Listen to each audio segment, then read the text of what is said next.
Estão vendo? Está aparecendo para vocês? Sim. Tá. Então, gente, olha, nós começamos essa aula no dia 12, dia 12/4, tá? Então, quem, quando, onde, porquê, foram as aulas 5 e 6 do Caderno Aprender Sempre. Nós fizemos a correção da aula, né, anterior, que foi a semana anterior ao dia 12. Depois nós vimos a aula 5, né, 5 e 6, que nós estudamos aí o navio negreiro contextualizado, né, com o contexto histórico de época. Tem alguém pedindo para entrar. Que bom. Ana Carolina. Bom dia, Ana. Então, nós estudamos navio negreiro e contexto de época, que aí o contexto, vocês descobriram principalmente contextualizado com a escravidão, né? O tráfico negreiro, a abolição da escravatura, escravidão. Daí nós fizemos a revisão da primeira, segunda e terceira geração do romantismo. Vocês levantaram tudo isso na apostila de vocês. Por que Castro Alves é considerado um poeta da terceira geração romântica? Vocês mesmos disseram que ele escreveu esse poema com cunho social, já tinha uma preocupação por causa social, que foi a abolição da escravatura, né? E ele fez aí uma denúncia social. Por isso que se encaixa na terceira geração, a geração condoreira, certo? Depois nós vamos conversar mais um pouquinho, falamos de intertextualidade, falamos da importância do conhecimento de mundo do leitor, principalmente para a interpretação do Enem, que cobra muito isso. E aí, o que teria levado o Castro Alves a escrever o poema Navio Negreiro? Vocês mesmos responderam que o que teria levado foi participar, né, viver numa época, numa realidade da escravatura, do tráfico negreiro, da escravatura, e ele resolveu, né, denunciar através das palavras, através da literatura. Daí a escolha da temática do poema Navio Negreiro apresenta influências da época e do lugar da vivência do autor? Sim, o Navio Negreiro apresenta influências aí de um contexto, né, de lugar do Brasil e de época, um contexto histórico, a escravidão. É visível no texto Navio Negreiro de Castro Alves a opinião do autor? Sim. Nós voltamos ao Navio Negreiro e percebemos que ele fica horrorizado diante da situação, certo? E depois o fragmento do poema estudado anteriormente pode ser considerado como uma crítica social. Vocês disseram que sim, porque o poema fez o leitor refletir sobre uma causa social, que era a escravidão. Paramos aqui. Hoje nós vamos começar, né, a parte 2, que é a página 41. Eu coloquei aqui, olha, eu estou sem apostila aqui na escola, mas é a página 41, Caderno Aprender Sempre, tá? Então, leia os textos abaixo e responda as questões, dialogando com outros textos de outras épocas, tá?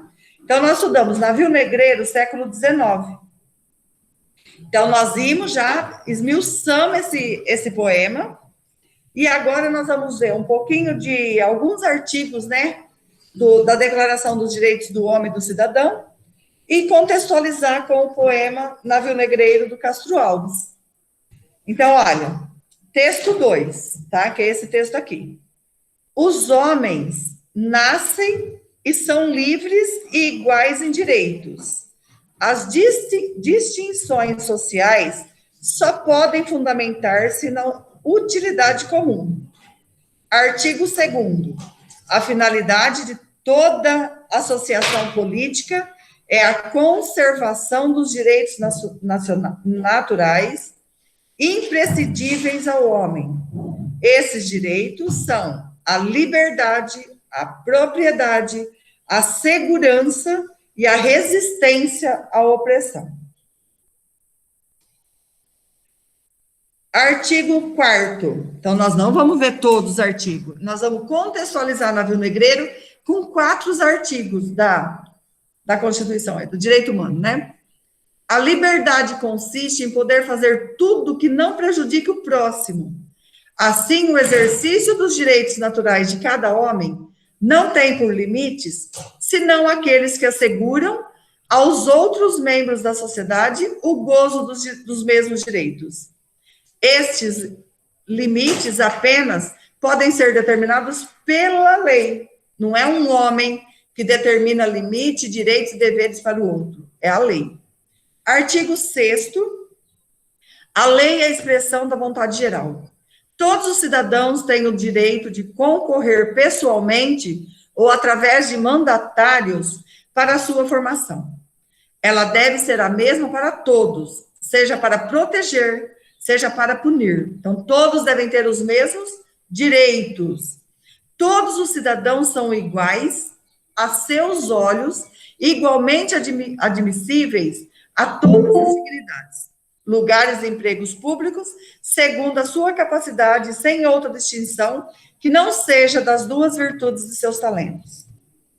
Deixa eu admitir aqui alguém querendo entrar.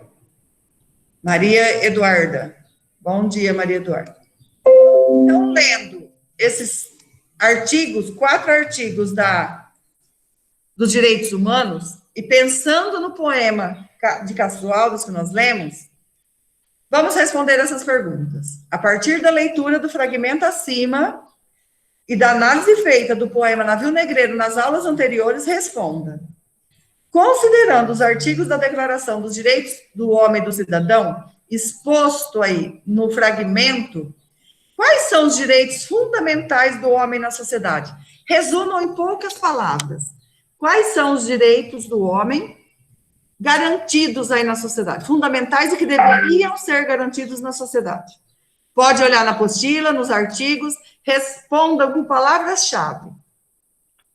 Ó, professora, pelo que eu entendi, é bem-estar, no caso, o mínimo para você sobreviver, a liberdade e a igualdade.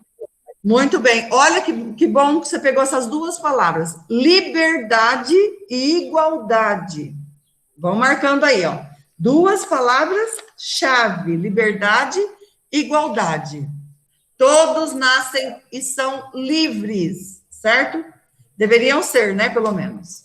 Tá, então, o que mais? Segurança e resistência à opressão. Segurança e resistência à opressão. Então, não pode ter a opressão, não deve haver aí a opressão. Todos devem ter segurança. O que mais? Dá para pegar mais alguma coisa? A propriedade. Propriedade, direito à propriedade. Direito à alimentação. Quais dessas palavras dá para relacionar bem com o navio negreiro? Tem direito à alimentação, tarará, tarará, tarará.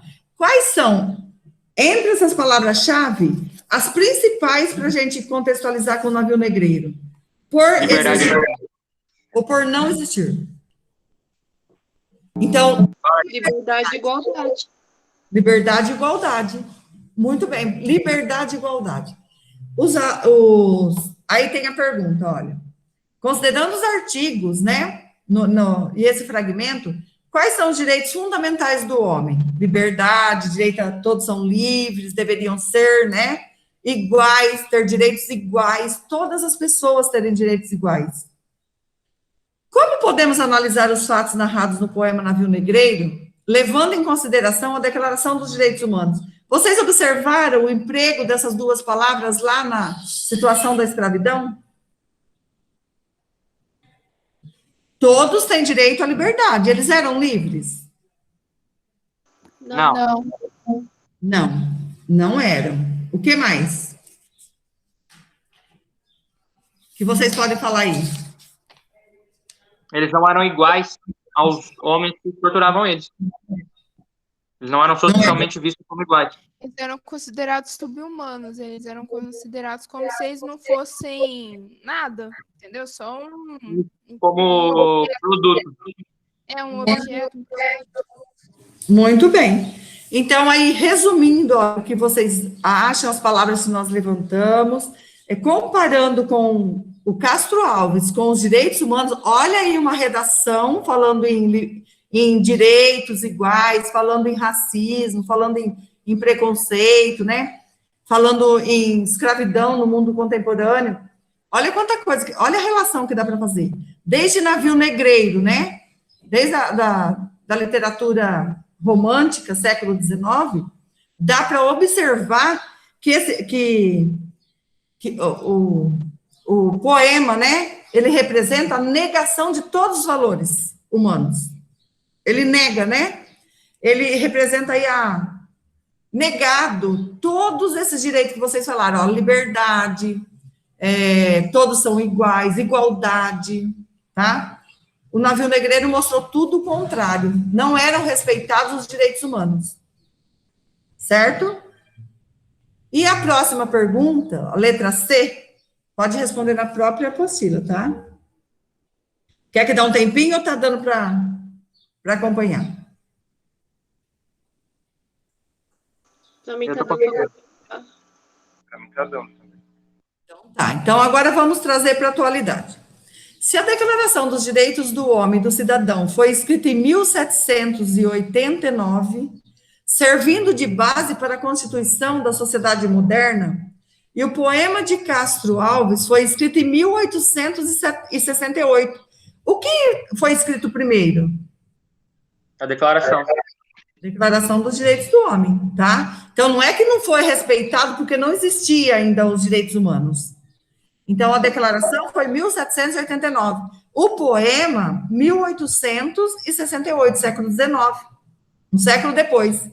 Quase um século depois, como se explica as condições de prisão e escravidão a que o homem é submetido no texto do poeta? Se já existia, era um crime. O que mais? Professora, Foi eu resumi resolvido. aqui. Os escravos eram considerados como produtos, eles não eram vistos como pessoas. Eram vistos como produto de trabalho, o negócio que está lá. Muito É assim bem. que eles utilizavam as pessoas. Então, no século XVIII, 1789, declara-se aí, foi feita a Declaração dos Direitos Humanos, onde tem os artigos que falam que todos deveriam ser livres. Mais de um século depois, o mesmo problema perdura. Certo? Então, como se explica essas condições aí de prisão e escravidão a que o homem é submetido no texto do poeta?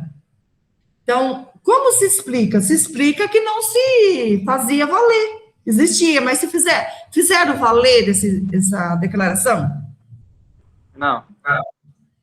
E eles são violados, os direitos humanos eram violados, né? Foram violados, não foram seguidos, não foram respeitados.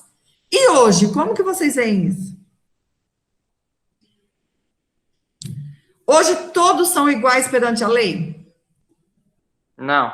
Declaração? Todos são recebidos da mesma forma na hora de procurar um emprego? Não. Foi isso que nós vimos aqui no último, né? Olha, todos os cidadãos são iguais a seus olhos, igualmente admissíveis, todas as dignidades, lugares e empregos públicos. É isso que vocês observam no dia a dia? Não. Sem distinção. Não há distinção, gente. Lógico que é. Então, isso é que se formar crítico. Eu tenho o artigo, mas eu vou ver se isso está se fazendo valer. Tá? E desde o navio negreiro... Oi. Uma coisa que eu vejo que é o mais, que pelo menos eu percebo como mais gritante nessa diferença, é a lei. É a diferença de um cidadão para o outro em relação à lei. Que a pessoa que tem muito dinheiro, a lei quase que não se aplica a ela de uma maneira equivalente à mesma que se aplica à pessoa que não tem dinheiro nenhum. Verdade. Isso é verdade. Concordo, tá? E deveria também, então, seguir o artigo, né? Quem falou, o Henrique, né? Então, se vocês começarem a prestar atenção e olhar um pouquinho mais, eu sei que vocês trabalham isso em filosofia, Sidney? Filosofia, vocês trabalham isso. Quando agora olharem para os direitos humanos, tenta relacionar um artigo que você gostou ali, que dá para relacionar com algum tema de redação, para que, se for possível, citar o artigo. tá? Então, todas as pessoas são iguais perante a Declaração dos Direitos Humanos, que foi escrita desde 1700, quer dizer, o século XVIII, até hoje você observa que não há igualdade social, né? Não há todos são iguais. Isso só existe na teoria. Na prática, não é isso que é visto. Já fez até sua tese aí no conceito inicial da redação, na apresentação do tema, tá? Então, não estudem artigos, não estudem Declaração dos Direitos Humanos, como se fosse só uma matéria de filosofia, não tem nada a ver com português, não tem nada a ver com redação. Comecem a observar, cada vez que olha para um artigo, com qual tema isso daqui dialoga e dá para usar numa redação. É isso que é uma redação nota 1000, tá? E também para se formarem críticos, olhando tudo que fala a Declaração dos Direitos Humanos e depois observando o mundo como está, o Brasil como está, eu vou formar minha criticidade se isso está se valendo, está se valendo na teoria, na prática. Na teoria eu sei que ela existe, mas e na prática? Todos são iguais? Todos têm a mesma oportunidade de emprego? Tá? Todos têm liberdade? O que seria essa liberdade, né? Liberdade de expressão? Liberdade para fazer o que eu quero? Lá na escravidão século XIX, os escravos tinham essa liberdade, já existia a declaração, tá? E hoje, a escravidão contemporânea existe? Está se fazendo valer a Declaração dos Direitos Humanos? Tá? Principalmente aí o artigo 1, que fala que todos nascem, devem ser livres, certo? Então, essa aula era isso, tá? Agora, continuando um pouquinho mais, vou fazer fechamento de mais uma, que tem o título Quem Mais?, que é a aula 7 e 8, página 41 e 42. O objetivo é compreender a literatura como sistema intersemiótico. O que seria semiótico que eu falei outro dia? Não sei. O que seria o semiótico? O que é semântica? O que estuda semântica? A valor semântico. Essa palavra tem um valor semântico. O que é isso? O valor da escrita? O que seria esse valor da escrita? Qual o valor semântico dessa palavra no texto? O que significa isso?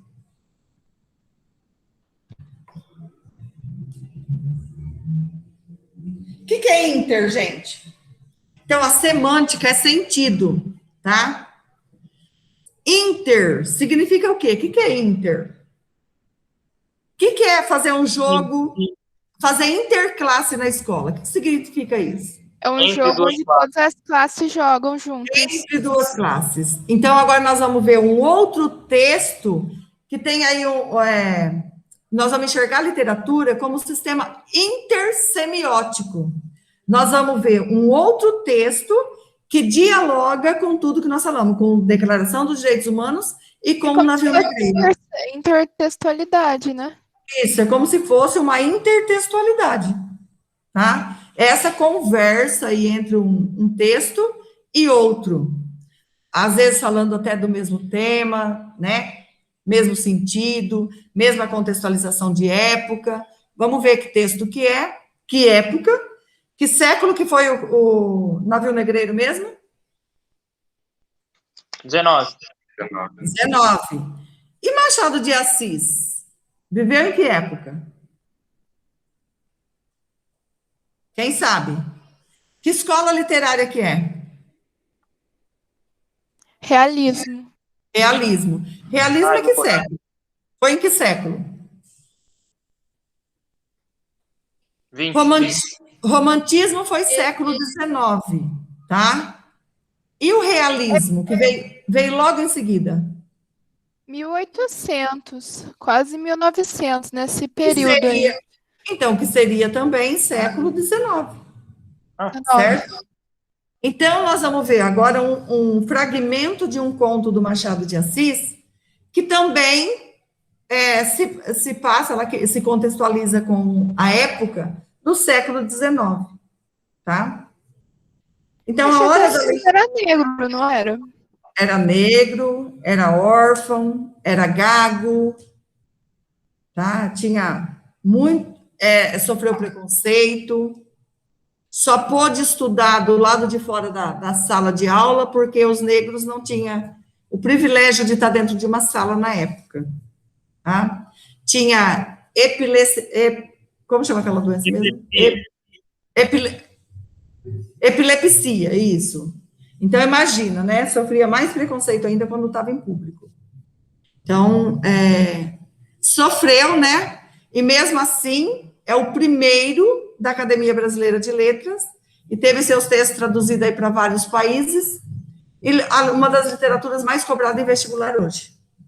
Então, só não vence, baseando-se aí na história do Machado de Assis, só não vence na vida aquele que não tem vontade, né? Porque ele tinha tudo para não ter feito nada, não ter sido reconhecido, não ter escrito, não ter ido para a escola, porque ele era proibido até de frequentar a escola na época. Ele foi um autodidata, aprendeu sozinho, né? Muita coisa sozinho. E acabou sendo um dos maiores escritores da literatura brasileira. Pode-se dizer aí quase que foi o melhor, né? Então, hora da leitura.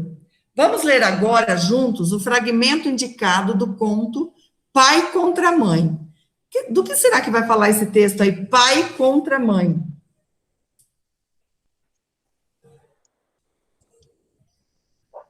Provavelmente é de briga entre os dois.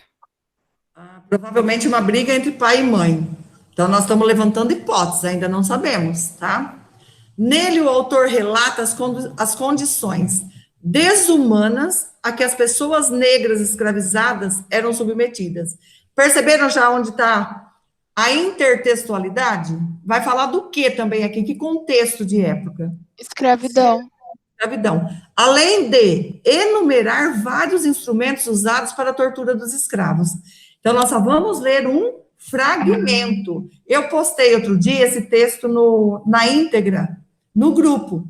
Se alguém depois tiver curiosidade, volta lá umas 2, 3 aulas para trás no grupo que tem esse texto, tá? É do domínio público. Se alguém depois quiser ver na íntegra. Que eu acho importante. É um conto, professor, ou é um livro? É um conto. Ele nem é tão longo, porque é um conto, deve ter umas 7, 8 páginas, né? Mas aqui, para nós, é cansativo. Para a aula do MIT, tá? Então, eu só tenho... Porque a maioria dos textos do Machado de Assis que eu percebi tem uma traição no meio. Olha que interessante que você falou. O principal tema abordado por Machado de Assis foi o triângulo amoroso, a traição. Aqui tem traição, até existe, mas não é traição, né? Nós vamos conhecer o texto, você vai perceber que não é triângulo amoroso. Embora exista aí um triângulo amoroso sem consentimento da mulher, né? Na verdade. Vocês sabem que na época, contextualizando, as escravas eram exploradas pelos capatazes, pelos senhores de engenho, né? Então, por isso que aí tinha, às vezes, o capataz era casado, o senhor de engenho era casado, e acabava tendo filhos com escravos, né? Com escravas, certo? Alguém gostaria de ler? Porque a terceira série já pode ter uma leitura autônoma.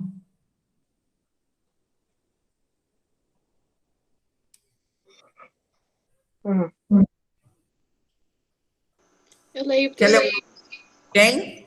Gabriela. Então vamos, Gabriela.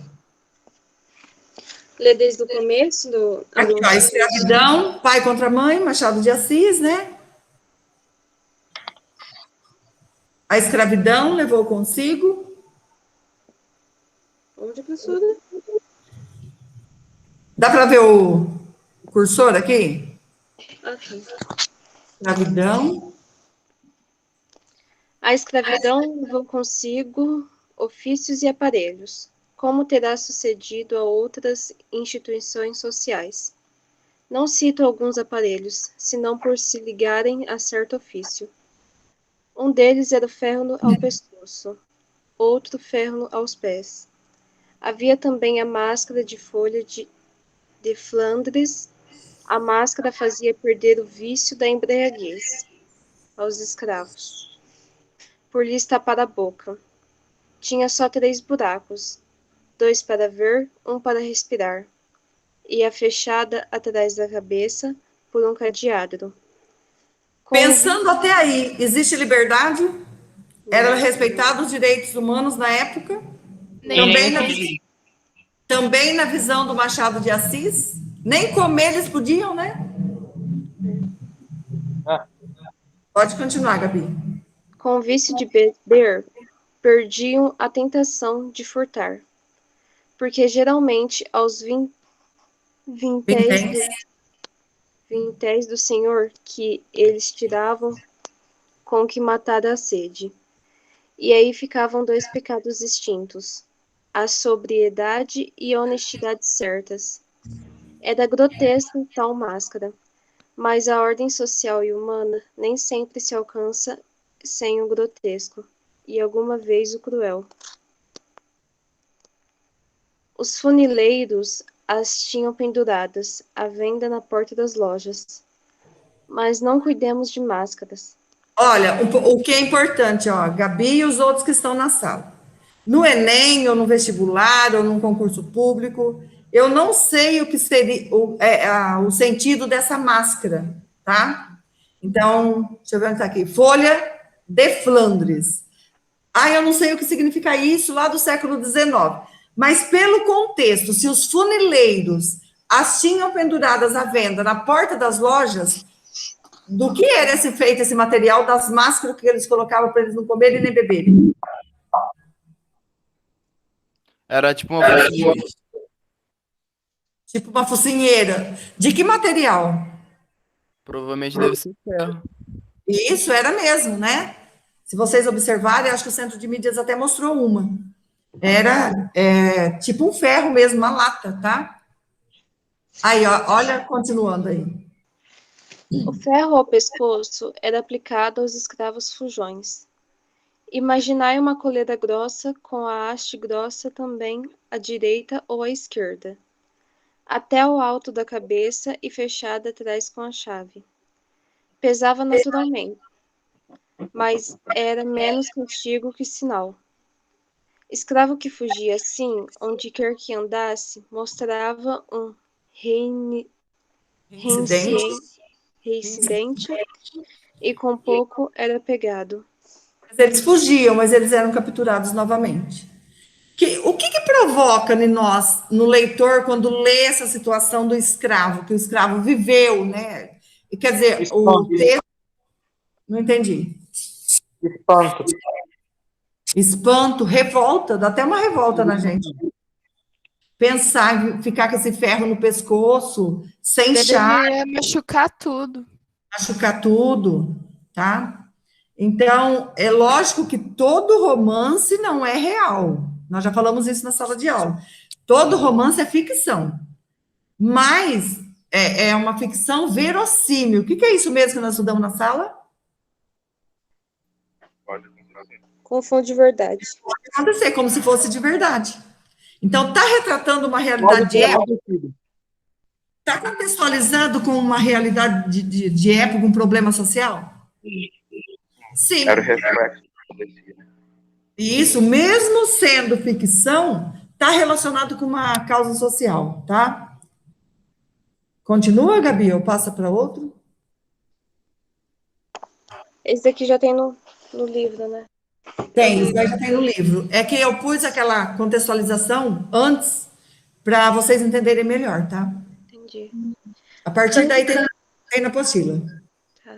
Cândido Neves não lhe deu tempo de dizer nada. Saiu rápido, atravessou a rua até o ponto em que pudesse pegar a mulher sem dar alarma. Que mulher seria essa? A A escrava. escrava. Escrava. Quem seria, então, Cândido Neves? O senhor. O senhor É de engenho. o dono também lá do coisa lá da fazenda.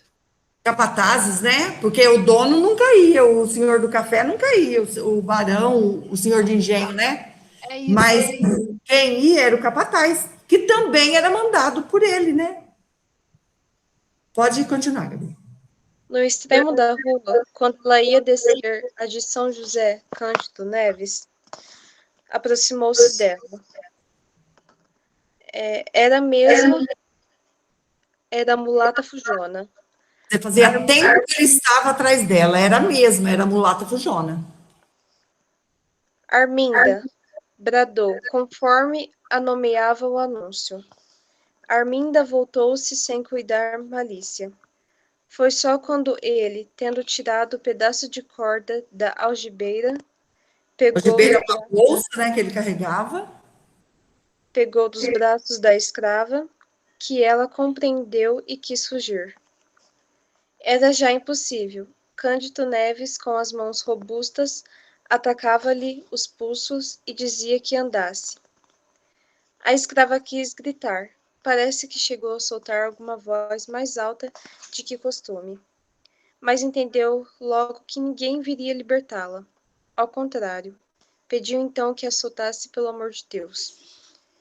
Estou grávida, meu senhor, exclamou. Se vossa senhoria tem algum filho, peço-lhe que pelo amor dele, que me solte.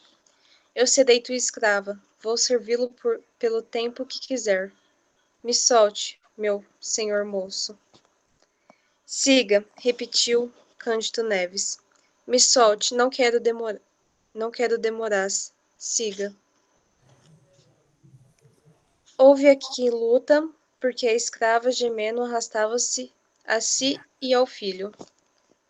Quem passava ou estava à porta de uma loja compreendia que era naturalmente o que era naturalmente não acudia. Não acudia porque era comum, ele era um capturador aí de escravos e pegou, mas capturou a escrava fugitiva, que ela era fugitiva aí de alguma fazenda. Ninguém ia ajudar uma escrava na época, concorda? Então, Arminda ia alegando que o senhor era muito mau e provavelmente a castigaria com açoites. Coisa que, no estado em que ela estava, seria pior de sentir. Com certeza, lhe mandaria dar açoites. Isso. Então, pai contra mãe, né? É esse o título aqui? Vamos voltar um pouquinho. Era esse? Deixa eu ver. Pai contra mãe. A escravidão, né? Pai contra mãe. Então, depois da leitura desse fragmento do conto, a partir dessa leitura aí, né? Responda. A que se refere a cena descrita no texto? Então, a que se refere a cena descrita? Resumindo em poucas palavras, como você descreveria a cena que você ouviu e que você consegue até, pela descrição, que era o objetivo dos autores da época, ao escrever um romance, fazer tão descritivo, principalmente essa característica do Machado de Assis também, era fazer com que o leitor imaginasse a cena, dá quase para nós enxergarmos o que está acontecendo no texto, né? Professora, o que o Cândido era mesmo? Ele era coisa de escravos lá que você falou? Quem? O Cândido, ele era... Aqueles capturadores de escravo, né? Isso, o nome, capturador de escravos. Ele ganhava, ele vivia disso, tá? Ele vivia Captura disso. de um escravo. Eu posso descrever como a captura de um escravo. De uma escrava. Isso, então a cena descrita aí do fragmento refere-se à prisão de uma escrava fugitiva, né? Então tem algumas palavras que dá para descrever essa pessoa. Como ela era? Como você descreveria?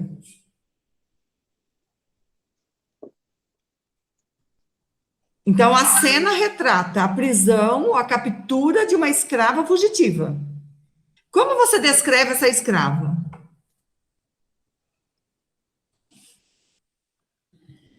Pode ser descrição física ou psicológica, o que você sabe dela? Ah, Ela estava grávida. Grávida, é escrava, porque você está fugindo, né? Professora, Oi. a descrição psicológica que eu faço dela, da cabeça dela, que ela estava muito confusa e com muito medo. Né? Sim. Meu Deus, eu tô grávida, o que eu vou fazer? Onde que eu vou? Sabe? E por que principalmente ela estava com medo? Por quê? Ela até, depois ela se sujeitou Por causa da criança. A ser escrava Para dele. proteger o filho. No momento, ela pensou na proteção do filho, porque ela estava grávida, né? Então, era uma mulata escrava, tá? Fujona, na concepção de época, e grávida, certo? Era uma cativa, mudando esse valor semântico aí, mudando o vocabulário, tanto faz falar que ela era uma escrava ou uma cativa, é a mesma coisa na época, tá? Então, ela era uma cativa. Tudo bem até aí? Sim. Então, vamos terminar só mais essas perguntas, depois fica para a próxima aula, tá? Para não ficar muito cansativo. Considerando a resposta da questão anterior e considerando a Declaração dos Direitos do Homem e do Cidadão, tratada aí na aula anterior, quais direitos da personagem Arminda são negados na cena narrada? Quais direitos aí são negados? Liberdade, segurança, igualdade. Parabéns, as 3 palavras-chave. Quem foi que falou? O João. Bom, João, perfeito. Foi negado o direito à liberdade, à igualdade, à segurança, certo? E à vida do filho. Todos têm direito a nascer. Foi negado a vida, tá? Do filho. Certo? Entre outros, que se for voltar um pouquinho, nós vamos encontrar mais. Então, quem está anotando aí na apostila, foi negado o direito à liberdade, à igualdade e à segurança, né? E depois, conhecendo o texto na íntegra, vocês vão perceber também que foi negado o direito à vida, porque a Arminda, ela perde, ela tem o aborto, né? De tanto ser arrastada e torturada, ela perdeu. Qual a relação entre o conto Pai contra a Mãe, de Machado de Assis, e o poema Navio Negreiro, de Castro Alves? Onde é que está o que nós falamos aí, essa relação intersemiótica? Pode falar. Acho que é muito a escravidão. O sofrimento vivido pelos escravos. Muito bem. O sofrimento da escravidão, o contexto da escravidão. E o conto, tanto o poema quanto o conto, ele revela uma crítica à indiferença da sociedade. Tinha alguém preocupado com a escrava aqui, que estava apanhando, estava sendo torturada, estava sendo capturada? Não, ninguém pra ela era algo normal. Era algo normal, tá? Então, quem estava lutando aqui na época contra a escravidão, percebida na literatura, era Castro Alves, denunciando através da literatura, era agora o Machado de Assis, fazendo denúncia através da literatura. Ninguém saiu com pancadaria, com protesto, quebrando o supermercado, como às vezes se faz hoje, quando fala em protesto. Protesto hoje tem uma visão muito diferente, né? Às vezes é baderna, é falta de respeito, certo? A professora lembra do caso do Carrefour? Sim. Que os caras foram lá tacar fogo no Carrefour? Sim. Então, e aí até... quem socorreu o mercado foi os empregados que não tinha nada a ver com o negócio.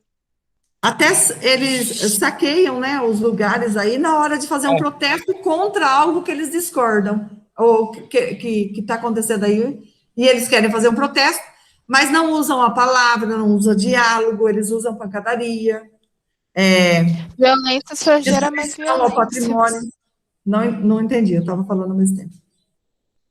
Violência só gera mais violência.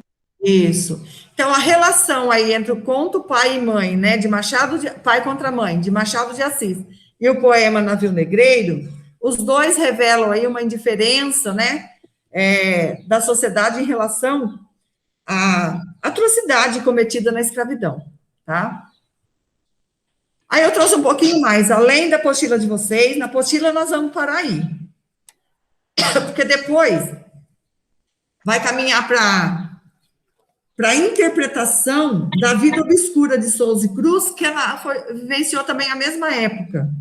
E o Centro de Mídias pincelou essa aula. Então, eu não quero também fazer com correria e não interpretar, falar um pouquinho do Cruz e Souza, do simbolismo. Professora, Oi.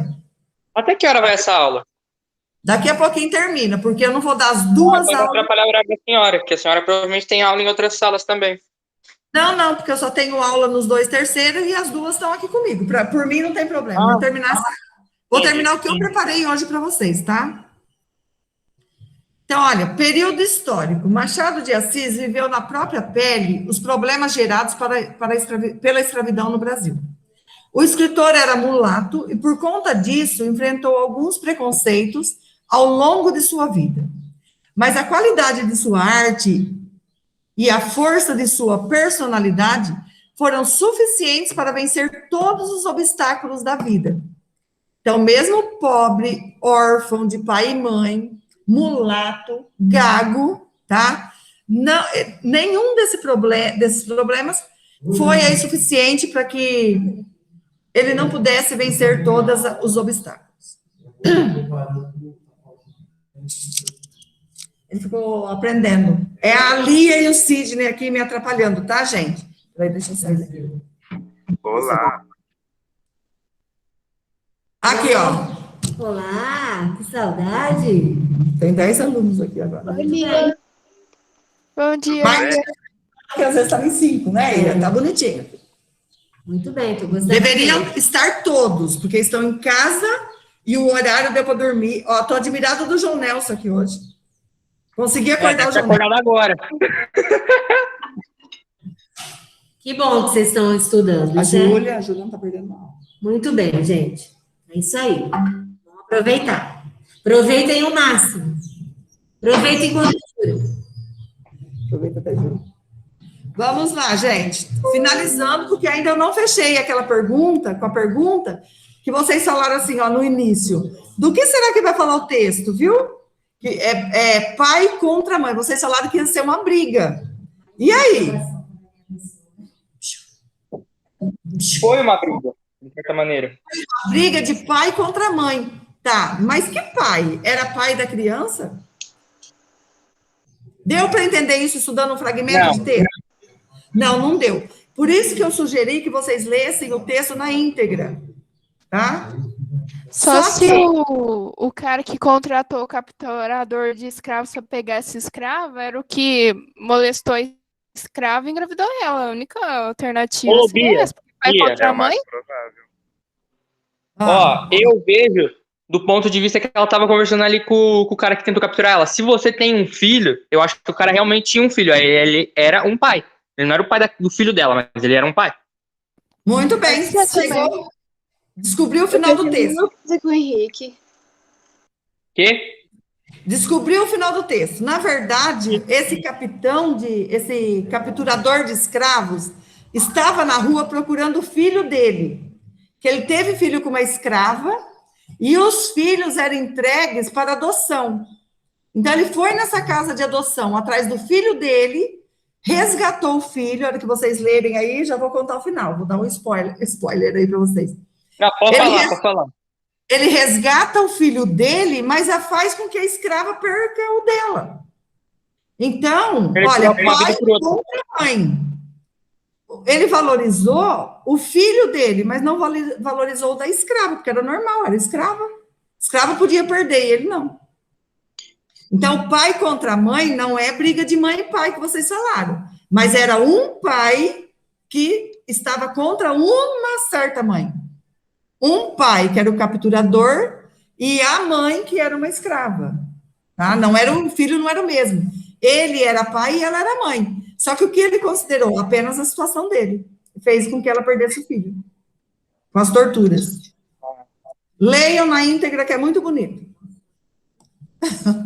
E continuando aí, a análise crítica desse texto agora. Olha. Indo para a análise crítica do texto, então, vocês conheceram um pouquinho do Machado de Assis, percebeu aí na literatura, né? Ele era um detalhista. Quem lê, uma das características dele é conversar com o leitor. Ele fala: nossa, leitor, você está aí ainda? Você é mais teimoso que eu. Isso faz com que prenda o leitor. Quer dizer, ele está conversando comigo. Professora, Oi. tem uma obra que eu vou chegar no ponto que eu quero aqui, ó. Tem uma obra que eu leio que chama One Piece, é um mangá japonês. E aí, nesse contexto, tem um negócio chamado foreshadow, que é o quê? O autor dá uma informação aqui e usa ela lá na frente. Eu percebi isso aqui. Ele deu o contexto da fala, ele não jogou à toa, ela falando isso pra ele. Porque ele realmente tinha um filho. Sim. Contextualizou aí, tá? Então, olha, conheceram um pouquinho aí do Machado, né? Agora, análise crítica. Coloquei crítico aqui, mas é crítica. O teor crítico da narrativa vai além da prática escravocrata. Alcança um patamar superior à situação brasileira específica. De fato, pode-se vislumbrar na narrativa uma análise do comportamento humano. Para salvar uma criança, Cândido permite a morte do outro. Isso está muito voltado para o ego, né? Egocentrismo ainda. Quer dizer, ele salvou o filho dele, ele pegou o filho dele, deixou numa farmácia, livre, né? Salvo para voltar a buscar depois, e no arrastar a escrava, ele fez com que ela abortasse. Então, sua fala ao final do conto é bastante significativa. Ele diz assim, a última frase do conto: nem todas as crianças vingam. Quer dizer, não fiz nada demais. Ela perdeu o filho, uma escrava, é normal. Nem todas as crianças vingam. Dessa forma, o ser humano constrói as justificativas para os seus gestos mais baixos, suas atitudes mais reprováveis. Então, para justificar o meu erro, né, o que eu fiz de errado, eu generalizo, eu torno um problema banal para tirar minha culpa. É uma espécie de desencargo de consciência, né, professora? Uma espécie de desencargo de consciência. E que então, matar alguém e falar que todo mundo morre. Isso, eu saio desse problema da narrativa e trago para um problema social. Olha a visão aí do Machado de Assis, né? Então, dá para ler um texto assim, vou ler em 2 minutinhos esse texto, sem ficar preocupado com todo esse contexto histórico? Eu não vou entender direito, não é? Você tem que buscar nas entrelinhas do texto, né? Parabéns, já está usando o que ele está falando, quando ele está falando, como ele está falando. Conhecendo um pouquinho do Machado de Assis, conhecendo o contexto de época, né? E buscando aí quem será que era como que ele chamava mesmo? Eu já esqueci. O Cândido Neves. Quem seria? Será que era o marido dela? Se eu pensar pai contra mãe e ler só um trechinho, eu vou achar que é o marido brigando com a mulher, buscando ela de volta para casa. Por que eu trouxe tudo isso? O dia que eu assisti essa aula no Centro de Mídias, não sei se alguém daqui assistiu. Alguém assistiu essa aula? Eu assisti, eles passaram só a parte da apostila. Eu fiquei meio confuso com isso. Eu achei que ele era o dono dela, dono, entre aspas. O dono, ou até do jeito que eles falaram tão rápido, eu pensei assim, o aluno vai pensar que é o marido buscando ela de volta e já estava com o filho ainda. Virou uma confusão danada ali.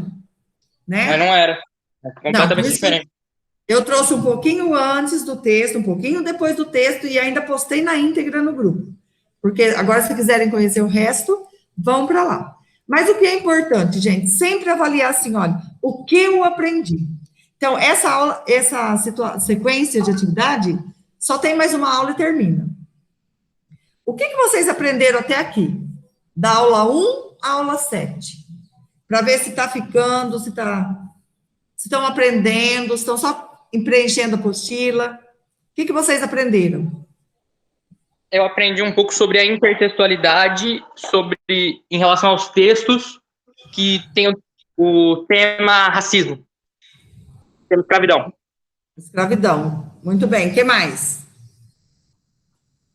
O que mais? Os diferentes tipos de escrita, né? Um pouco de cada um pouquinho mais. Do gênero, né? Ó, vocês Como viram, era né? a escravidão na época? Tipo, ela mais nua e crua, né? Como as pessoas viam, a sociedade via a escravidão na época, né? A dor do outro. Sim, e o que isso afeta na sociedade atual também. Oi, João. Não entendi. Deixa eu só fechar aqui que eu vou pro... Não deu para ouvir você falando, João. Eu não entendi. E sobre o que isso afeta na sociedade atual, o reflexo disso na nossa sociedade.